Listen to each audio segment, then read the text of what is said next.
اور مال ہوتا ہے. اب آپ پر امتحان آیا، آزمائش آئی. اور وہ آزمائش کیسے آئی کہ پہلے آپ کا مکان گرا اور خاندان کے جتنے افراد تھے اور آپ کے بیٹے تھے، جتنے بھی آپ کے بیٹے تھے نا، وہ سب اس مکان کے تلے دب کر انتقال کر گئے. اللہ اکبر.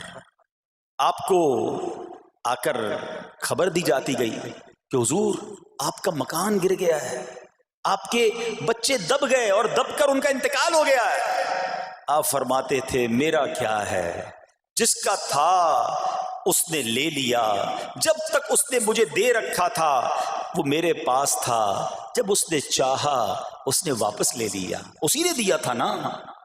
تھوڑی دیر بعد خبر آئی کہ آپ کے جتنے جانور تھے، ہزارہا اونٹ تھے، بکریاں تھی، ریوڑ کے ریوڑ تھے، سارے جانور جو ہیں وہ مر گئے. کسی نے آ کر کہا کہ اب آپ کی جتنی دولت تھی، جتنے جانور تھے، وہ بھی مر گئے. سبحان اللہ. آپ اللہ کا شکر بجا لاتے، کہتے یا اللہ جو رب کا تھا اس نے واپس لے لیا، اسی کا تھا، جتنی دیر چاہا میرے پاس رہا، واپس لے لیا اس نے. میں اپنے رب کی رضا پر راضی، میں اس امتحان پر راضی ہوں. اللہ اکبر. اب کیا ہوا کہ آپ کی تمام کھیتیاں اور جو باغات تھے، بہت بڑی زمینیں تھیں، بڑے بڑے کھیت تھے، وہ بھی سارے کے سارے برباد ہو گئے. کسی نے آ کر بتایا کہ حضور اب تو کھیت بھی گئے، اب باغات بھی گئے.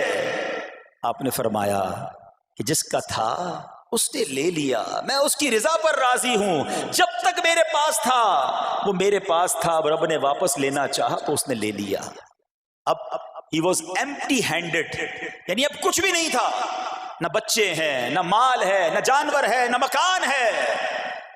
مگر حضرت ایوب علیہ السلام کی زبان پر پھر بھی شکر ہے، اب بھی شکر ہے، شکوہ نہیں ہے کہ اللہ میں تیری رضا پر راضی ہوں.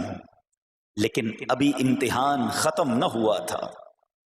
اور اس امتحان کے پیچھے بعض مفسرین نے ایک اور قول بھی نقل کیا کہ شیطان نے حضرت ایوب علیہ السلام کو دیکھ کر اللہ کی بارگاہ میں کہا کہ مولا یہ تیرا بندہ اس لیے تیرا شکر گزار ہے کہ تو نے اسے بڑا نوازا ہے، بڑا مال دیا ہے، اولاد دی ہے، گھر دیا ہے.